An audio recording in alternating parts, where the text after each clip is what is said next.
श्री गुरुवे नमः। श्राद्धा सरसविहारिणे नमः। श्री शुक श्याम चरणदासो जयति। श्री सरस निकुंज पीठाधीश्वर आचार्य श्री श्री अलबेली माधुरी शरण जी महाराज जी के श्री चरण कमलों में दंडवत प्रणाम। जय जय श्री राधे श्याम। जय जय श्री राधे। प्रस्तुत है डॉक्टर अवध बिहारी लाल कपूर द्वारा रचित ग्रंथ ब्रज के भक्त से कर्ता श्री कृष्णदास बाबा जी का चरित्र। कर्ता श्री कृष्णदास बाबा जी, गोवर्धन, राधा कुंड। कर्ता श्री कृष्णदास बाबा जी का बंगाली शरीर था। नित्यानंद परिवार में वे दीक्षित थे, पर गोवर्धन के सिद्ध कृष्णदास बाबा उनके शिक्षा गुरु थे। उन्हीं के अनुगत्य में भजन कर वे उन्हीं के समान सिद्ध हो गए थे।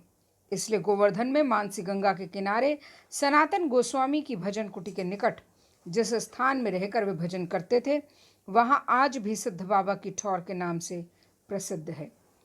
उन्हें कर्ता बाबा इसलिए कहते हैं कि उस समय का व्रज का साधु समाज उन्हीं के आदेश निर्देश के अनुसार चलता था, पर उन्हें गुटका वाले बाबा के नाम से अधिक जानते हैं, क्योंकि सिद्ध कृष्णदास बाबा ने साधकों के श्री कृष्ण के अष्टकालीन लीला स्मरण के लिए जिस संस्कृत गुटिका का निर्माण किया था, उसका उन्होंने बंगला में विस्तार किया और उसी रूप में गुटिका आजकल साधकों को उपलब्ध है।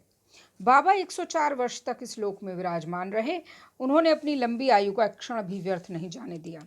सदा तन मन से भगवत सेवा और साधु सेवा में संलग्न रहकर भक्तों के लिए एक आदर्श उपस्थित किया। स्वयं अपने लिए उन्होंने अपने समय का कम से कम उपयोग किया। अपने लिए उनके पास इतना भी समय न रहता कि वे नित्य मधुकरी को जाते। वे 2-3 दिन में एक मधुकरी को जाते और उसी से कई दिन का काम चला लेते। भगवत सेवा के उपरांत उनके पास जो समय बचता, वो साधुओं के लिए चिथड़े गूंथ कर गूदड़ी बनाने में या उनके लिए गुटका की नकल करने में बीतता। पर शरीर से बाहर के किसी काम में लगे रहते हुए भी वे मन से राधा कृष्ण की अष्टकालीन मानसिक सेवा में तल्लीन रहते। कभी कभी मानसिक सेवा में इतना डूब जाते कि बाहर की सुध-बुध बिल्कुल खो बैठते और बाहर का कामकाज सब रखा रह जाता।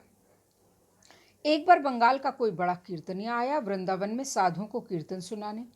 वृंदावन के साधुओं ने उससे कहा, कीर्तन यदि सुनाना है तो गोवर्धन के कर्ता बाबा को सुनाओ। उन्हें यदि अपने कीर्तन से प्रसन्न कर सके तो समझना कि तुम्हारा परिश्रम सफल हुआ। उसने गोवर्धन जाकर बाबा से कीर्तन सुनने की प्रार्थना की। उन्होंने विनम्रतापूर्वक कहा, मेरे पास समय ही कहाँ जो तुम्हारा कीर्तन सुनूं। उसने जब बहुत आग्रह किया तो बोले, अच्छा मैं तिलक करता हूँ, उतनी देर तुम कीर्तन सुना दो। बाबा ने 12 तिलकों के लिए हथेली में जल लेकर राधा कुंड की रज घिसना शुरू किया और कीर्तनिया ने अपना कीर्तन का विषय था राधा कृष्ण का प्रथम मिलन।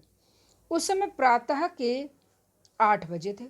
जब कीर्तन प्रारंभ हुआ, कीर्तन 4 बजे तक चलता रहा। बाबा मानसिक रूप से राधा कृष्ण के प्रथम मिलन के लीला का दर्शन करते हुए उसमें इतना डूब गए कि वे बराबर तिलक के लिए रज घिसते ही रहे। उनका हाथ कभी रुक जाता, कभी चलने लगता। कीर्तन समाप्त हो गया, पर उनका तिलक करना बाकी रहा। उस समय के व्रज के सभी महात्मा अपने शिष्यों को अष्टकालीन लीला स्मरण की शिक्षा के लिए बाबा के पास भेज दिया करते, पर बाबा हर किसी को लीला स्मरण की शिक्षा नहीं देते। उसी को देते जिसकी विषय आसक्ति दूर हो गई होती। इसलिए वे उसे अपने पास रखकर कुछ दिन उसकी परीक्षा करते। एक बार एक साधु उनके पास आया और लीला स्मरण की शिक्षा देने के लिए उनसे प्रार्थना करने लगा। बाबा ने उसका आदर सत्कार किया और उसने पास रहने को कहा। वो वहाँ रुक गया। रात में बाबा ने उसे 3 दिन की मधुकरी की सूखी रोटी पानी में भिगोकर खाने को दी और स्वयं किसी काम के बहाने कुछ दूर जाकर उसकी प्रतिक्रिया देखते रहे। मधुकरी देख साधु को ग्लानि हुई। उस समय की उसकी भाव चेष्टा देख बाबा समझ गए कि उसकी विषय आसक्ति अभी नहीं गई है। उसके पास आकर भूल का अभिनय करते हुए बोले, अरे मैंने ये क्या किया, आपको बासी रोटी दे दी। उसे ताजी रोटी देकर बासी अपने आप खा ली। थोड़ी देर बाद बोले, अभी आपकी जिह्वा का लोभ नहीं गया। मनुष्य का जब तक सांसारिक विषय में लोभ बना रहता है, वो रागानुगा भजन का अधिकारी नहीं होता। अभी आप वैधि भक्ति की साधना करते रहें। करते करते जब आपकी विषयों की आसक्ति जाती रहे, तभी मेरे पास आए रागानुगा भजन की शिक्षा लेने। गोवर्धन के सिद्ध कृष्णदास बाबा के धाम पधारने के पश्चात कर्ता बाबा राधा कुंड चले गए। 10-12 वर्ष वहां नूतन घेरे में रहकर वहीं समाधि ली। एक बार राधा कुंड के ब्रजवासियों और वहां के बंगाली साधुओं के कुंड को लेकर उनमें कुछ विवाद छिड़ गया। ब्रजवासियों ने कहा, हम किसी साधु को कुंड का जल स्पर्श नहीं करने देंगे। साधु इकट्ठा होकर कर्ता बाबा के पास गए, पूछा हमें क्या करना चाहिए। उन्होंने कहा, हम ब्रजवासियों से झगड़ा क्यों करें? राधा रानी की इच्छा नहीं कि हम कुंड का स्पर्श करें तो नहीं करेंगे।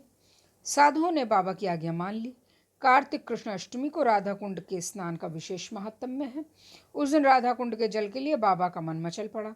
वे कुंड के तीर पर रघुनाथ गोस्वामी की समाधि के पास जाकर राधा रानी से प्रार्थना करने लगे, करुणामयी, हमारे किस अपराध के कारण तुमने कुंड के स्नान से हमें वंचित कर रखा है? इसमें तुम्हारा क्या दोष? पर आज यदि एक चिल्लू कुंड का जल किसी प्रकार मिल जाता तो मैं अपने गात्र पर उसका छींटा देकर ही कृतार्थ हो जाता। कुछ देर बाद कुंजर गांव के 8-10 ब्रजवासी आए। उनके हाथ में लाठी थी। लाठियां कुंड के तीर पर रखे और कपड़े उतारकर स्नान करने की तैयारी करने लगे। बाबा को उदास बैठा देख उनमें से एक ने कहा, बाबा उदास कैसे बैठे हो है? चंद्रोदय है गयो, स्नान नाय करेगो? बाबा ने कहा, हमारे भाग में स्नान कहाँ?